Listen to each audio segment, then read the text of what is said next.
নমস্কাৰ crack Assam exam YouTube চেনেলৰ অন্য এটা ভিডিঅলৈ আপোনাক পুনৰবাৰ স্বাগতম জনাইছো। আজিৰ ভিডিঅ'টোত আমি আগন্তুক এডিআৰই পৰীক্ষাৰ বাবে সহায়ক হোৱাকৈ অসমৰ সাধাৰণ জ্ঞানৰ কেইটামান অতি প্ৰয়োজনীয় প্ৰশ্নোত্তৰ লৈ আহিছো।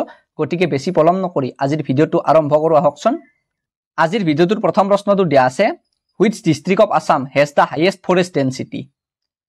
অসমৰ কোনখন জিলাত বনাঞ্চলৰ ঘনত্ব সৰ্বাধিক? ইয়াত দিয়া থকা অপচন 4টাৰ ভিতৰত শুদ্ধ উত্তৰটো হ'ব এ। অসমৰ কাৰ্বি আংলং জিলাখনত বনাঞ্চলৰ ঘনত্ব সৰ্বাধিক। নেক্সট কুৱেশ্যনটো দিয়া আছে, how many districts are there in Assam? অসমত সৰ্বমুঠ কিমানখন জিলা আছে? ইয়াত দিয়া থকা অপচন 4টাৰ ভিতৰত শুদ্ধ উত্তৰটো হ'ব ডি। অসমত সৰ্বমুঠ 35খন জিলা আছে। নেক্সট কুৱেশ্যনটো দিয়া আছে, which is the largest district of Assam? অসমৰ সৰ্ববৃহৎ জিলা কোনখন? ইয়াত দিয়া থকা অপচন 4টাৰ ভিতৰত শুদ্ধ উত্তৰটো হ'ব চি। মাটিকালি অনুসৰি অসমৰ সৰ্ববৃহৎ জিলাখন হ'ল কাৰ্বি আংলং জিলা।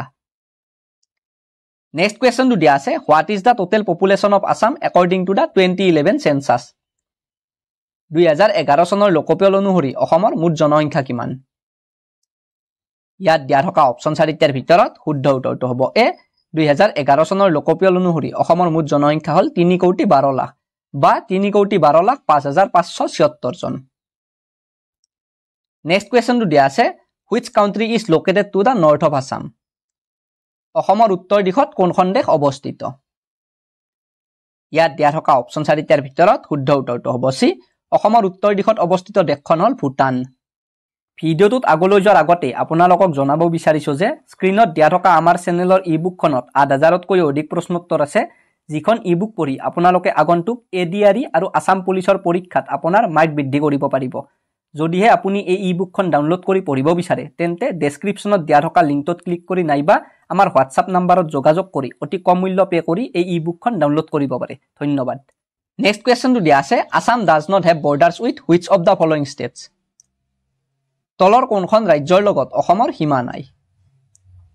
ইয়াত দিয়া থকা অপচন 4টাৰ ভিতৰত শুদ্ধ উত্তৰটো হ'ব চি। তলত দিয়া থকা ছিকিম ৰাজ্যখনৰ লগত অসমৰ কোনো সীমা নাই। নেক্সট কুৱেশ্যনটো দিয়া আছে, what is the position of Assam among the states of north east India in terms of area? এলেকাৰ ভিত্তিত উত্তৰ পূব ভাৰতৰ ৰাজ্যসমূহৰ ভিতৰত অসমৰ স্থান কি? ইয়াত দিয়া থকা অপচন 4টাৰ ভিতৰত শুদ্ধ উত্তৰটো হ'ব বি।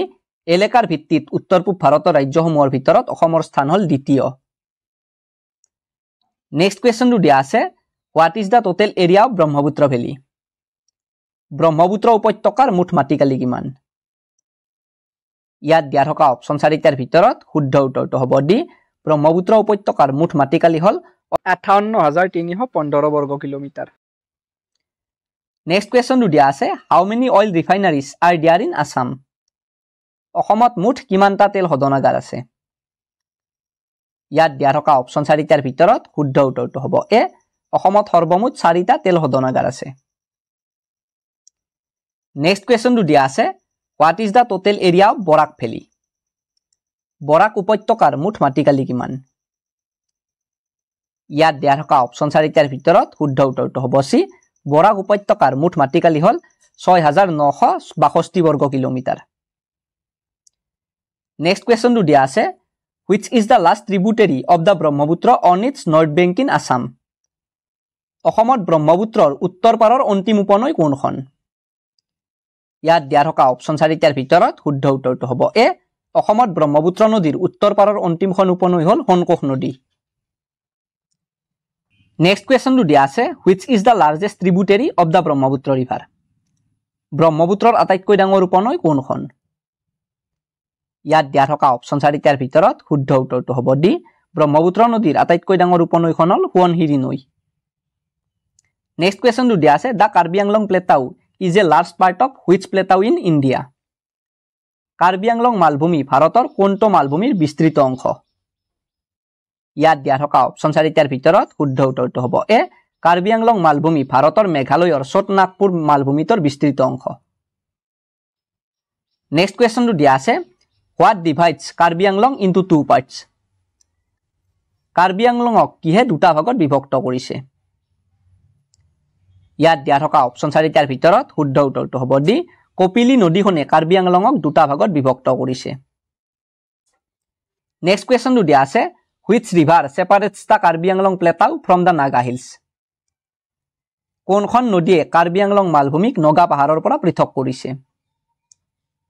ইয়াত দিয়া থকা অপচন 4টাৰ ভিতৰত শুদ্ধ উত্তৰটো হ'ব বি ধনশিৰি নদীখনে কাৰ্বি আংলং মালভূমিক নগা পাহাৰৰ পৰা পৃথক কৰিছে নেক্সট কুৱেশ্যনটো দিয়া আছে which is the largest tributary of the Brahmaputra on its southern bank ব্ৰহ্মপুত্ৰৰ দক্ষিণ পাৰৰ সৰ্ববৃহৎ উপনৈ কোনখন ইয়াত দিয়া থকা অপচন 4টাৰ ভিতৰত শুদ্ধ উত্তৰটো হ'ব বি ব্ৰহ্মপুত্ৰৰ দক্ষিণ পাৰৰ সৰ্ববৃহৎ উপনৈখন হ'ল কপিলী নৈ নেক্সট কুৱেশ্যনটো দিয়া আছে the Hamren plateau is a continuous পাইপ ডেছ হামৰেন মালভূমি হৈছে এটা অবিৰত অংশ ডেছ অৰ্থাৎ হামৰেন মালভূমি কিহৰ এটা অবিৰত অংশ ইয়াৰ শুদ্ধ উত্তৰটো হ'ব ডি হামৰেন মালভূমি জয়ন্তীয়া পাহাৰৰ এটা অবিৰত অংশ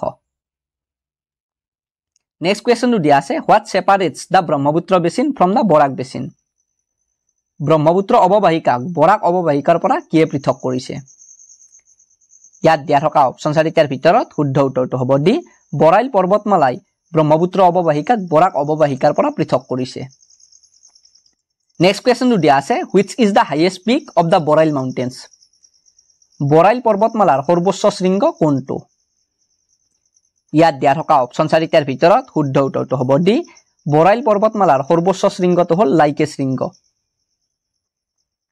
নেক্সট কুৱেশ্যনটো দিয়া আছে Assam is located in which climatic zone Assam কোনটো জলবায়ু অঞ্চলত অৱস্থিত ইয়াত দিয়া থকা অপচন 4টাৰ ভিতৰত শুদ্ধ উত্তৰটো হ'ব বি অসম মৌচুমী জলবায়ু অঞ্চলত অৱস্থিত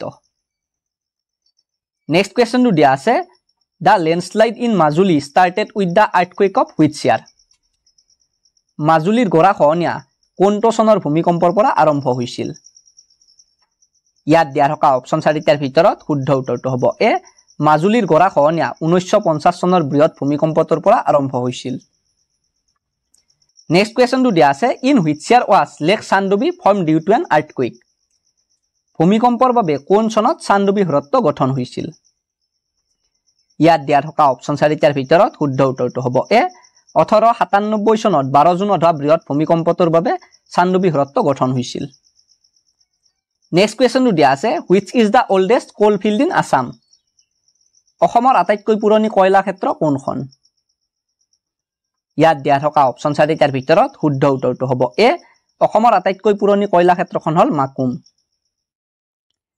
ইয়াৰে আগৰ ভিডিঅ'টোত আপোনালোকক সোধা এটা প্ৰশ্ন আছিল who was the president of Assam সাহিত্য সভা ইন 2018 2018 চনৰ অসম সাহিত্য সভাৰ সভাপতি কোন আছিল এই প্ৰশ্নটোৰ উত্তৰটো হ'ব বি 2018 চনৰ অসম সাহিত্য সভাৰ সভাপতি আছিল পৰমানন্দ ৰাজবংশী আজিৰ ভিডিঅ'টোৰ প্ৰশ্নটো হ'ল in which year was the first oil drilled in Assam কোন চনত অসমত প্ৰথম তেল খনন কৰা হৈছিল এই প্ৰশ্নটোৰ উত্তৰটো আপোনালোকে কমেন্ট বক্সত কমেন্ট কৰি জনাব নেক্সট ভিডিঅ'টোত ইয়াৰ উত্তৰটো আমি কৈ দিম আজিৰ ভিডিঅ'টোত এইখিনি প্ৰশ্ন আছিল যদি ভিডিঅ'টো চাই ভাল পালে তেনেহলে ভিডিঅ'টোত এটা লাইক কমেন্ট আৰু ভিডিঅ'টো শ্বেয়াৰ কৰি দিব ধন্যবাদ